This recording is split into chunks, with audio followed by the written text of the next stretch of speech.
Bonjour à toutes et à tous, nous sommes le jeudi 14 septembre et voici votre flash d'actualité de la mi-journée sur TV Vendée.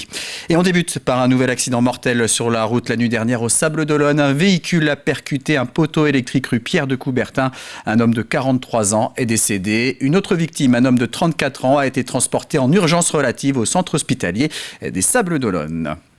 On vous en parle depuis le début de la semaine. Ce jeudi matin était marqué par le vote définitif de la carte scolaire en Vendée. La semaine dernière, lors de la présentation de cette troisième carte, 7 fermetures de classes avaient été annoncées. Des fermetures confirmées ce jeudi matin par l'inspection académique, devant laquelle se trouvaient plusieurs manifestants, essentiellement des parents d'élèves, des écoles de Venanceau, des Essarts ou encore de Saint-Laurent-sur-Sèvre. Tous espéraient un revirement de situation qui n'a pas eu lieu. Une décision jugée incompréhensible tant sur le fond que sur la forme, les écoliers ayant repris les cours depuis 10 jours. Effectivement, les chiffres, c'est -1, -2, -3, -4 peut-être dans certaines écoles.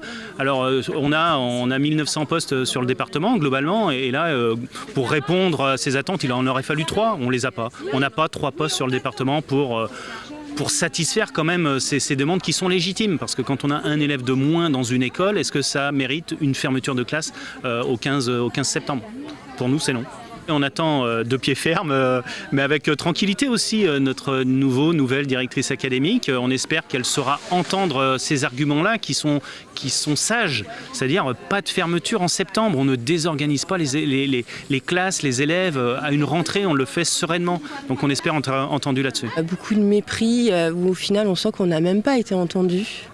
Le mépris est d'autant plus grand qu'aujourd'hui, la DAZEN qui est censée partir de poste demain n'est même pas présente. Donc en fait, il y a une réunion sans que la personne concernée, sans que la seule personne qui avait le pouvoir de voter la carte scolaire était là.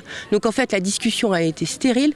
On nous a fait attendre pendant 1h30 en nous faisant croire qu'il y avait peut-être potentiellement encore des possibilités de négociation. En réalité, il n'y a strictement rien eu.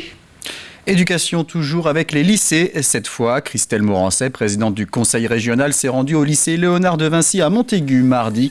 Elle en a profité pour distribuer des ordinateurs portables aux élèves de seconde et de première année de CAP. Mais cette visite était surtout l'occasion d'aborder la transition écologique dans ces établissements gérés par la région. Et cela passe notamment par la végétalisation. Anaïs Escalona. Bonjour, vous allez bien ? La classe elle est sympa ? Ouais, ça va ? Pour les lycéens, c'est Noël avant l'heure. Dans ce lycée public, les élèves de seconde et de première année de CAP reçoivent chacun un ordinateur portable dès la rentrée. Cet ordinateur, il est à vous. Vous le garderez même après en quittant le lycée, donc surtout prenez-en bien soin. Un coup de pouce qui permet de réduire les inégalités à l'école.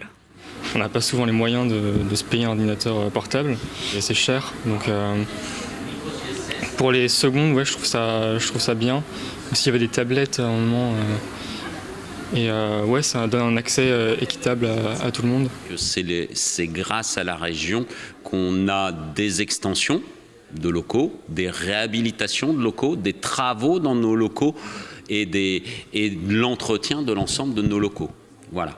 Donc ce sont nos interlocuteurs pour tout ce qui est agent d'entretien et de cuisine et tout ce qui est bâtimentaire, en investissement, en entretien et en modernisation. À la fin de la visite, des éco-délégués ont présenté à l'élu les différentes actions qu'ils mettent en place, de la culture d'un potager à la semaine de l'écologie. Une thématique qui fait partie des priorités régionales. Donc à horizon 2030, l'ensemble des lycées seront équipés de panneaux solaires.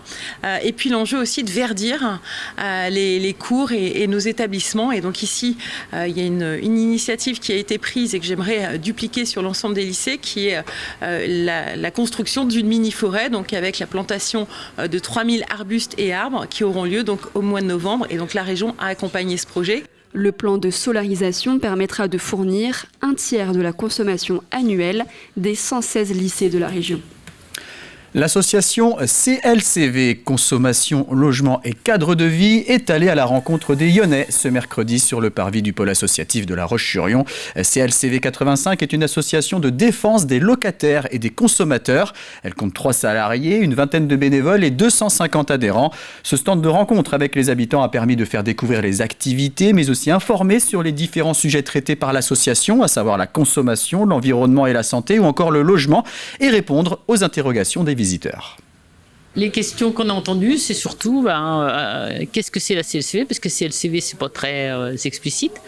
Donc, effectivement, en tant que consommateur, qu'est-ce que je peux en attendre? On fait des animations aussi auprès du public, parce qu'on fait aussi de l'éducation populaire, et on fait des ateliers, ce qu'on appelle les ateliers maison nette, pour expliquer aux gens comment ils peuvent faire leurs produits d'entretien et comment faire pour améliorer la qualité de l'air intérieur et éviter de polluer l'eau avec des détergents. Un mot de sport avec le 51e Tour de Vendée cycliste qui aura lieu le 1er octobre. La totalité du parcours a été dévoilée ce mercredi. 207 km entre Mouilleron-Saint-Germain et La Roche-sur-Yon. Les coureurs passeront notamment par Fontenay-le-Comte, Pouzauges, Chantenay, La Ferrière ou encore Dompierre-sur-Yon avant de réaliser plusieurs tours de circuit à La Roche-sur-Yon. L'arrivée sera située boulevard d'Eylau. Les organisateurs proposent cette année un parcours agrémenté de plusieurs difficultés afin de rendre la course plus animée. On avait un parcours qui était plus roulant l'année dernière, qui était plus taillé pour les sprinteurs. On a voulu faire un parcours qui soit un peu plus taillé du coup pour les baroudeurs, pour les punchers. Donc on a un parcours qui est plus difficile. Il va développer un peu plus de 1800 mètres de dénivelé positif pour la partie en ligne. Et si on compte les 2 circuits, on va approcher des 1900-1950 mètres de positif sur l'ensemble du circuit. Alors c'est pas de la haute montagne, hein, ça reste le département de la Vendée, mais on est en fin de saison et l'enchaînement des petites bosses, ça va rendre la course bien plus difficile. Vieillir ensemble, une chance à cultiver. C'est le slogan de l'édition 2023 du Mois Bleu, un événement national dédié aux seniors. Pour la 4e année consécutive, l'agglomération des Sables-d'Olonne et le CCAS de la ville y participent du 4 au 18 octobre. Des animations et des moments festifs sont au programme pendant 2 semaines pour partager des moments conviviaux et mettre en avant des actions qui favorisent le lien social et relationnel entre les générations. Il y a 4 dates à retenir. Le 4 octobre pour se balader, le 6 octobre pour danser, le 12 octobre pour rire et le 18 octobre pour chanter. On a voulu qu'un maximum de gens puissent en profiter. Et là aussi, en fait, pour les personnes qui auraient vraiment des problèmes de déplacement importants, il faut pas que ça soit un blocage pour eux. Faut pas qu'ils hésitent à nous appeler. On peut voir, nous, si on peut mettre des choses en place pour les accompagner. Parce que ça aussi, c'est important, parce que souvent, les gens ne viennent pas par rapport à un problème de mobilité. Là, il faut pas que la mobilité soit un frein. Et puis, comme on l'a dit, ça sera magique par ce côté, justement, intergénérationnel qui est très important et qui nous tient à cœur. C'est la fin de ce flash. Très bonne journée à tous.